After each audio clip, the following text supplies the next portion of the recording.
pelatihan malam ini kita akan berdiskusi, berbagi pengalaman tentang hak-hak penyandang disabilitas dalam pemilu. Rencananya acara ini akan berlangsung sampai dengan besok sore. Mudah-mudahan kita masih bisa punya waktu sampai besok. Lalu acara ini sebagai informasi diselenggarakan oleh Agenda. Agenda itu merupakan sebuah proyek kerjasama antara 4 organisasi. Di sana ada IFES, International Foundation for Electoral System, ada Persatuan Penyandang Disabilitas Indonesia (PPDI), ada Jaringan Pendidikan Pemilih untuk Rakyat (CPPR), dan Pusat Pemilihan Umum Akses Penyandang Disabilitas. Lalu agenda ini sendiri punya program untuk meningkatkan partisipasi politik hak penyandang disabilitas untuk tidak saja di Indonesia tetapi juga di ASEAN. Sebagai informasi, agenda telah memiliki partner di 7 negara. Kami berpartner dengan organisasi penyandang disabilitas di 7 negara dan organisasi sipil kepemiluan dan pemantauan di 3 negara.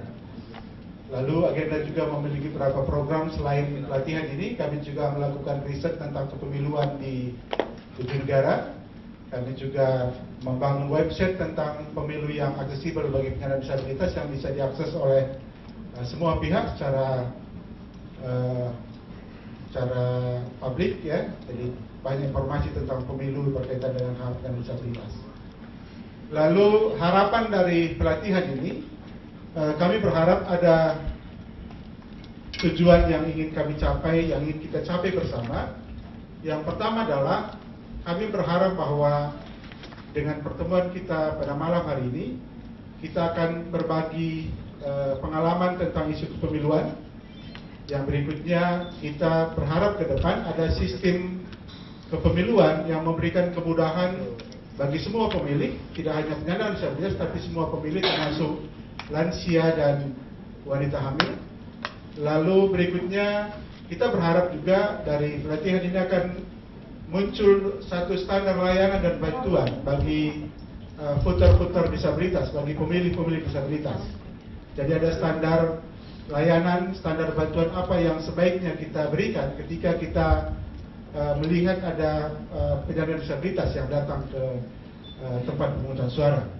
Selain itu, ada tujuan lain juga, yaitu kita berharap penyelenggara pemilu ke depan dan pengawas pemilu ke depan, termasuk stakeholder pemilu yang terkait, punya persepsi tentang human right dalam dasar kerja-kerja di tupoksinya, sehingga kemudian kita tidak akan lagi terbentur, kan dia kan penyandang cacat, mereka kan jumlahnya sedikit, mereka kan terlampau merepotkan. Mudah-mudahan tidak lagi, ketika kita punya pemahaman bahwa semua warga negara punya hak dan kesempatan yang sama, kita akan semampu kita berbuat bagaimana supaya mereka tidak memiliki hambatan untuk memperoleh hak-hak mereka pada pemilu sama dengan warga negara yang lain. Lalu 14.30 sampai 15.45 ada modul 7 rencana tindak lanjut. Lalu ada post-test, evaluasi dan penutupan pada 15.45. Ini dulu yang kami tawarkan. Kalau kita setuju, paling tidak kita akan mencoba untuk mengikuti ini. Dan kita setujui jam 10 nih Pak. Artinya kalau bisa lebih awal, saya rasa kita akan selesai lebih awal. Ini sebetulnya lebih supaya besok hari kita lebih awal pulang. Karena kalau kita mundurkan modul hari ini ke besok, tetap juga besok kita lebih sore pulang. Jadi kalau bisa lebih awal kita selesaikan 3 modul malam ini, mungkin besok kita bisa lebih awal pulang. Itu mungkin pengantar dari saya. Dan untuk meneruskan modul pertama, rekan saya Pak Masko akan meneruskan. Selamat malam Bapak Ibu semua. Assalamualaikum warahmatullahi wabarakatuh. Perkenalkan dulu, nama saya Muhammad Masyhur bin Hafid. Dari JPPR kita bareng-bareng ini kita punya agak sedikit permainan gitu, tapi sambil ini dipersiapkan, mungkin kita bisa berdiri dulu untuk perkenalan satu-satu, tapi berhadapan ya. Jadi permainan kita begini kira-kira, kita akan melakukan perkenalan, tapi perkenalan kita harus kenal dengan semua orang. Jadi mungkin diawali Ibu Titik berkenalan dengan Ibu Endang, ya gitu ya. Setelah itu geser ke kiri. Kalau geser ke kiri berarti nanti kemudian Ibu Titik akan berkenalan dengan Pak Sigit. Terus berputar begitu sampai ketemu dengan satunya lagi. Jadi kira-kira semua orang akan bertemu karena kita akan berputar begitu ya. Nah, sekarang apa yang perlu kita kenalkan ini? Nama sudah pasti. Apalagi? Sanksi? Instansi? Oh, instansi. Apalagi? Kalau aku nggak punya instansi gimana? Status? Pelanggar HAM. Foto hidup? Nama aja. Nama dan instansi ya. Oke. Ayo Mbak Erni ikut, Pak Afif, Pak Bos, ikut semua. Jangan sampai nggak terkenal. Oke, kita bisa mulai ya. Ya. Silahkan maju, lalu kemudian berputar ke kiri, berkenalan. Jadi misalnya, silahkan maju, semuanya maju. Iya, oke. Salaman dulu, salaman. Oke, sekarang kenalan. Nama dan instansi. Setelah kenalan, maju geser ke kiri.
Senang sekali malam ini bisa ketemu dengan Bapak dan Ibu sekalian dari KPU dan Bawaslu. Ini benar-benar sebuah berkah gitu.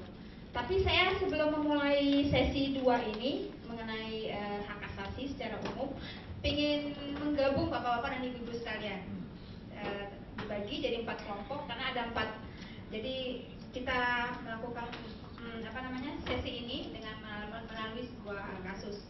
Kami punya 4 kasus yang sudah kami koreksi. Tapi kami ingin menggabung Bapak Ibu dan sekalian, nggak Bawaslu, KPU gitu. Juga gabung dengan teman-teman agenda. Jadi mohon berhitung 1 sampai 4 yang sederhana aja. Nanti kelompok 1 dengan semua yang berangka 1, 2, dan 3 dan 4 dan seterusnya. Satu kelompok dapat 1, jadi tolong dibagiin, dicabut aja klipnya, tolong dibagikan ke rekan-rekannya. Ya, sama-sama bisa baca. Jadi tolong dibaca dulu, saya kasih waktu sekitar 3 menit untuk yang pertama adalah kasusnya itu menceritakan tentang diskriminasi apa yang dialami oleh penyandang disabilitasnya. Jadi diskriminasi apa yang dialami oleh penyandang disabilitas dalam kasus itu, karena semuanya bercerita mengenai masalah diskriminasi yang dialami penyandang disabilitas. Jadi kasusnya tentang apa? Terus yang kedua, mengapa kasus itu masih terjadi?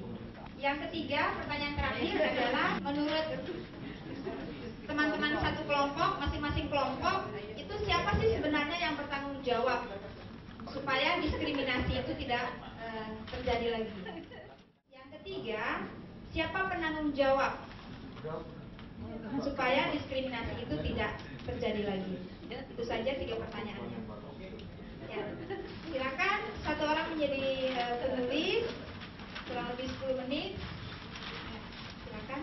Uri Handayani, usia 32 tahun, penyandang cacat, warga Petemon Kuburan Surabaya, menggugat Wali Kota Surabaya dan Ketua Panitia Penerimaan Calon PNS Pemkot Surabaya ke Pengadilan Tata Usaha Negara Surabaya. Uri merasa diperlakukan diskriminatif karena ditolak mengikuti tes di lingkungan Pemkot Surabaya pada Presiden Komisi 10 Anggota Persatuan Penyandang Cacat Indonesia, Profil Komnas HAM, 8 pengacara, dan tergugat diwakili seorang staf Pemkot di bagian hukum. Kuasa hukum Uri Justinus Haryanto meminta wali kota dan ketua panitia penerimaan CPNS membatalkan surat penolakan terhadap Uri serta memberi kesempatan mengikuti tes pada periode berikutnya. Keputusan menolak Uri dianggap bertentangan dengan Undang-Undang dan Undang-Undang Dasar 1945. Gugatan ini bermula ketika Uri mendaftarkan diri sebagai calon pegawai negeri sipil pemerintahan Kota Surabaya untuk bidang akuntansi sesuai dengan disiplin ilmunya. Dengan membawa semua persyaratan, pada 6 November 2004 ia mendaftar ke Convention Hall Surabaya. Tetapi Mia, salah seorang panitia pendaftaran, menyatakan Uri ditolak karena tidak memenuhi persyaratan umum serta tidak memenuhi persyaratan kesehatan jasmani karena memakai kursi roda. Kita diberi judul kaki cacat seorang anak ditolak sekolah. Harus rela mengurungkan niatnya untuk meneruskan bersekolah di sekolah umum SD Negeri Kebon Dalem 2 Prambanan, Klaten. Pasalnya pihak sekolah menyarankan dia untuk mencari sekolah luar biasa yang sesuai dengan kondisi fisiknya. Kondisi fisik Nugroho mengalami cacat sejak lahir setelah proses kelahirannya dengan cara vakum. Anak saya cacat sejak lahir, waktu itu proses kelahirannya dengan vakum. Anak saya masih bisa berjalan meski tidak normal, kata Ngadino, ayah Nugroho. Ngadino menambahkan bahwa pihak sekolah sempat menerima anaknya bersekolah di SD tersebut selama 3 bulan dan akhirnya pihak sekolah menyarankan dirinya untuk menyekolahkan Nugroho ke sekolah luar biasa atau SLB. Saat itu, wali kelas menyarankan untuk mencari sekolah luar biasa yang kurikulumnya sesuai dengan kondisi anak saya.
Sesi ini, modul ketiga yang akan kita bawakan hari ini adalah tentang pemahaman disabilitas.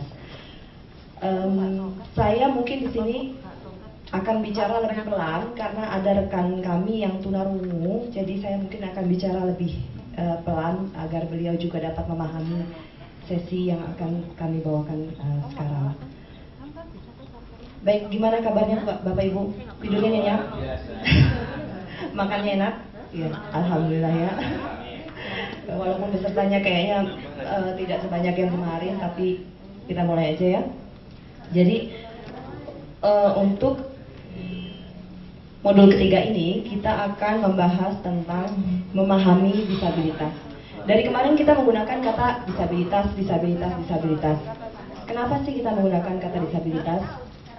Kenapa tidak menggunakan cacat? Kata cacat itu sekarang tidak digunakan lagi karena tidak sesuai lagi dengan pemahaman yang ada sekarang. Cacat itu kan berarti kalau kita lihat itu kan rusak, sakit, ya, lemah, tidak berdaya. Barang yang cacat misalnya tidak dipakai lagi. ya kan? Di reject, barang reject. Kalau bapak-bapak lihat saya ini, saya sakit nggak sih? Kan saya nggak sakit kan?